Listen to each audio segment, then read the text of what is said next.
I remember when Miss Deborah first told me that she would give me like 15 minutes to speak up here. She said, I can't wait to hear what you've got to say. And I said, I can't wait to hear what I got to say either. I'm not the best with my words, but I've just loved even just coming through the door here. It's exactly what I need. And it just, all of this ties together so beautifully with my journey, what I'm going through right now. And literally, I came here this morning, even on my way here, saying, Lord, what am I supposed to say? I don't know what I'm supposed to say. In one way, I'm known by the people who know me so well. I talk so much. But at the same time, I don't have a lot to say. But as I've been here and listened to everybody and just soaked in just the Lord's presence here and everybody around, I feel like the Lord gave me something to say. So pretty much the theme for what I have to say, it's more so a place of rest. A little bit about me. I'm often all over the place. I've been known to be scatterbrained. I'll start one thing, and before I know it, I think of something else to do before I even finish what I started. I like to write, though I haven't done it in a while.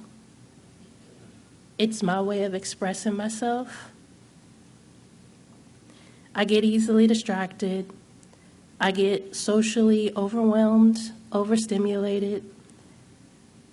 I like to be in the background, and I love to people watch. I love to daydream. I seek order and organization, but again, I'm all over the place. So it kind of seems like it's always like that. I'll seek to try to get organized, and before I know it, I've got a mess all over the place. So just throughout this whole journey, I'm like, Lord, who am I in you? How you've created me differently than the next person. And I'm learning in my journey that even though I can be all over the place, I'm learning to trust that God knows how to get me where I need to be at the right time. And it brings me to Psalm 23. They taught me in church.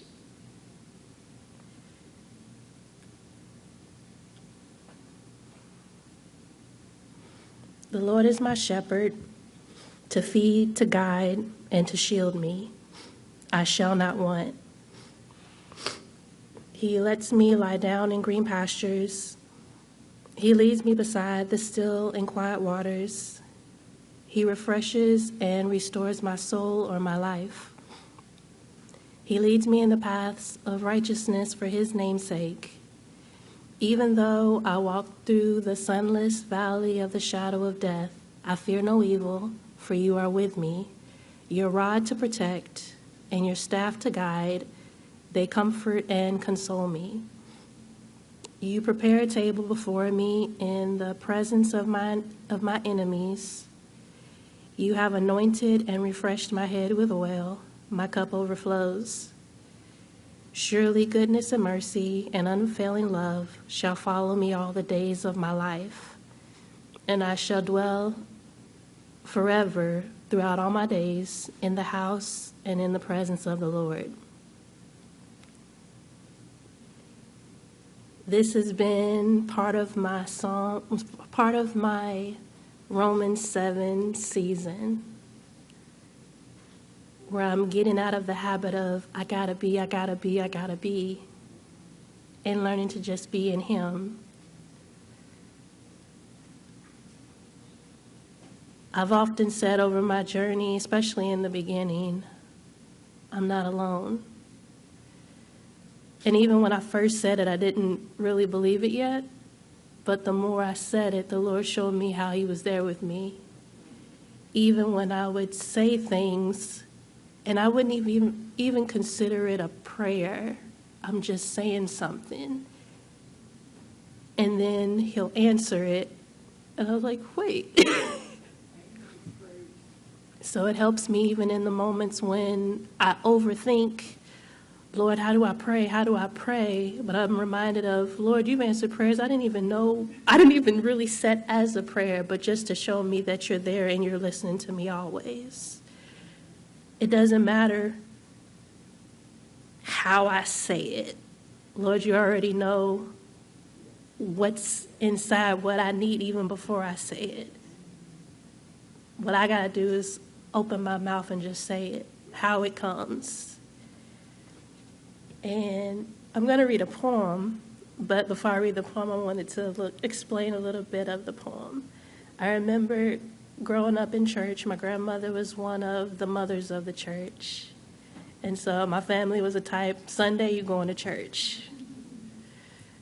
And I remember my dad would often, when they say, stand up, if you're not a member of the church, stand up, introduce yourself. And I used to hate it when he would do that. When they would say that, he'd nudge me. And I'm like, no, I don't want to go up there. And the interesting thing is when I joined the church I grew up at, it wasn't when my dad was right next to me. It was that he happened to not be there. And when they called for you to come up, if you would like to join the church, I just remember standing up. So I remember further along in my journey where it used to be I would just go to church. But after a while, near my latter teens, because my grandmother would often take me to Bible study, and it would be her taking me. It wasn't because I wanted to go. But then after a while, when it wasn't because they brought me, I started going to church. And then after a while, I started to want, it's like, I want to go to Bible study, or I need to go to Bible study.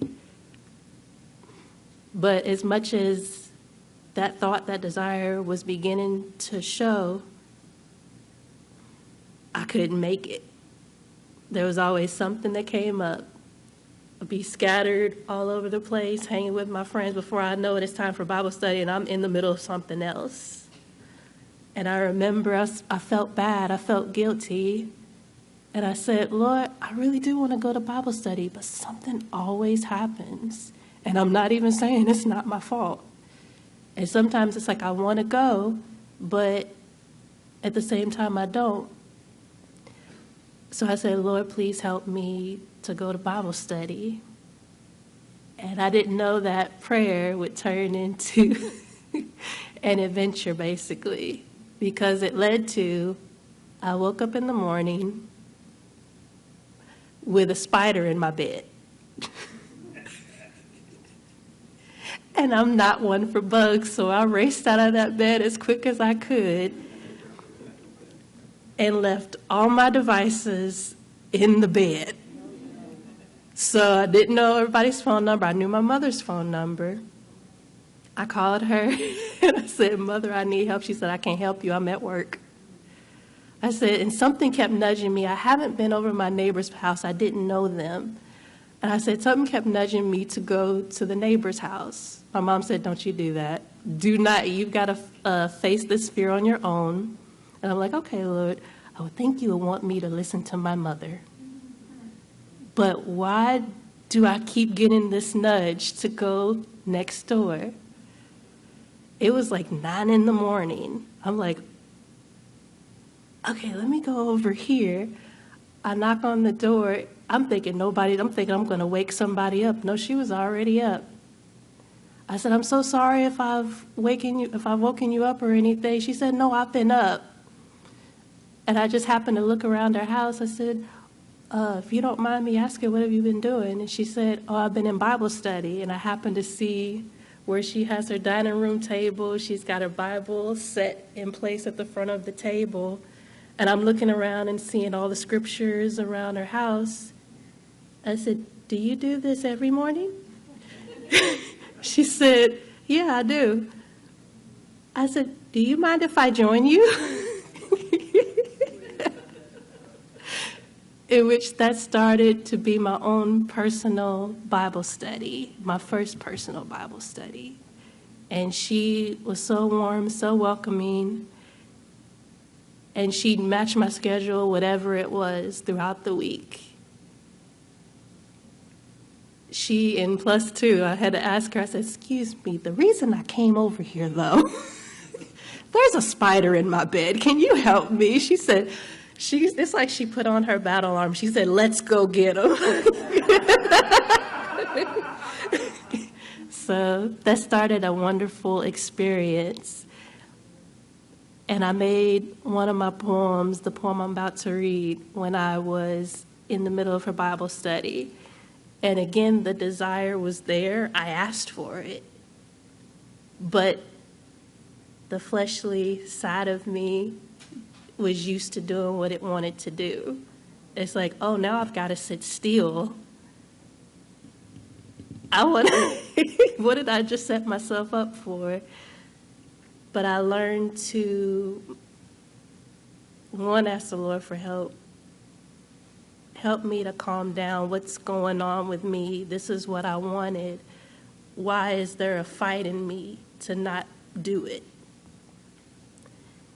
And in the process of me feeling that way,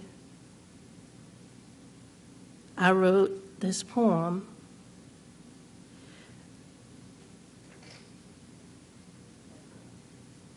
It doesn't even have a name. I just put a personal note to it. This was January 8th, 2014, the start of my much-needed Bible study. In the beginning, it was difficult to not be restless sitting in on the teaching. Father, calm my anxious spirit, for I fear it's acting up. My concentration is shot, sitting still is getting to be tough.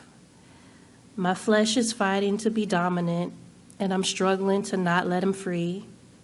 This battle that lately arises reveals something to be worked out in me. Pride and ignorance is surfacing, demanding for me to lash out, but gently correct my spirit, for it flares when it knows nothing about.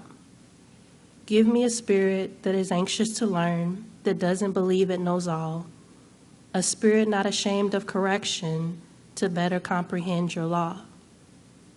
Father, so much on this building needs work, and the list is growing each day.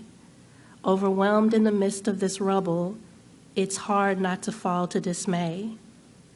But then I'm reminded I'm making things harder. It's not like the repair is up to me.